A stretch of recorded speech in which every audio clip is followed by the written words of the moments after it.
বিড়াল। রাসূলের একটা বিড়াল ছিল, নাম হলো মাইজা। কি নাম? মাইজা। রাসূল বলছেন বিড়াল সবচেয়ে ভদ্র প্রাণী, পরিচ্ছন্ন প্রাণী। আজকের বিজ্ঞান বলছে বিড়াল যেই ঘরে থাকে ওই ঘরে জিন ঢুকে না। বিড়ালের দৃষ্টি জিনরা সহ্য করতে পারে না। যে কোনো বিষাক্ত প্রাণী ঘরে ঢুকলে প্রথম টের পায় কে? বিড়াল। আপনি দেখবেন ঘুমে আছে কিন্তু ঘুমায় না। আপনি যখন ঘুমাবেন ও কি করে? জাগনা থাকে। ভাব কি দেখবেন, মনে হয় মিস্টার ইউনুস।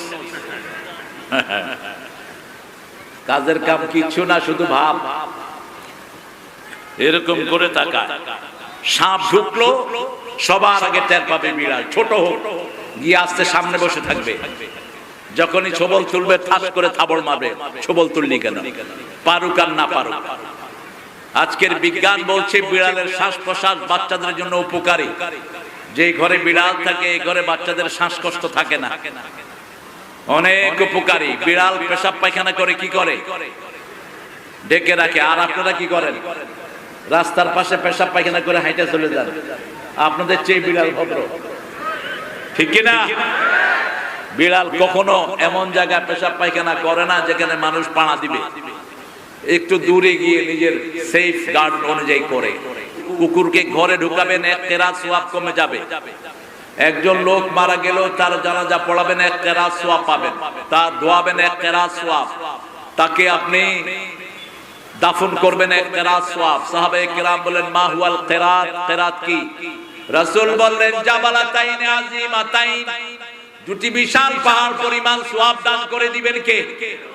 আল্লাহ দান করে দিবেন। কিন্তু কুকুর যদি কেউ ঘরে ঢুকায়, এক কেরাত সওয়াব কম। কুত্তাকে গলায় জড়িয়ে ধরে চুমু দিবে, আর এক কেরাত সওয়াব কমে গেল। কুকুরকে বাড়ির ভিতরে না হয় বাড়ির বাহিরে রাখবেন, গার্ড থাক। আসহাবে কাহাবের পাহারাদার ছিল কুকুর।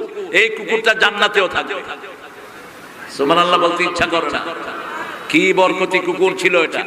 আপনি কুকুরকে ঘরে ঢুকাবেন না। কুকুরের মুখের লালা বিষাক্ত, কিন্তু বিড়ালের মুখের লালা পবিত্র। মা আয়েশার একটা খাবারে বিড়াল মুখ দিয়েছেন, সেই খাবার মা আয়েশা খেয়েছেন। কিন্তু কুকুরের লালা বিষাক্ত। কুকুর বিষাক্ত পয়জন বহন করে, কিন্তু হান্টিং ডগ কুকুরের ঘ্রাণ শক্তির চেয়ে প্রচন্ড ঘ্রাণ শক্তি আর কোন প্রাণীর নাই। 10 মাইল দূর থেকে টের পায় কে আসতেছে। 10 মাইল। তার মালিক যদি আসে 10 মাইল দূর থেকে, সে টের পায় যে he is my owner, he is coming to my home, সে আমার বাড়ি আসতেছে। এরকম করে কুত্তা দেখবেন, ঘ্রাণ নেয়। আজকে পৃথিবীর যত ডিটেকটিভ কেস গুলো পৃথিবীতে সব কুত্তা দিয়ে উদ্ঘাটন করে। একটা লোককে মেরে ফেলা হয়েছে, তার জামা নিয়ে কুত্তার মুখে ঘ্রাণ দিয়ে দেওয়া হয়। কুত্তাকে ছেড়ে দেয়। 10 মাইল দূরে যদি তার লাশ থাকে, কুত্তা সেখানে গিয়ে ডিগিং করে উঠে ফেলে।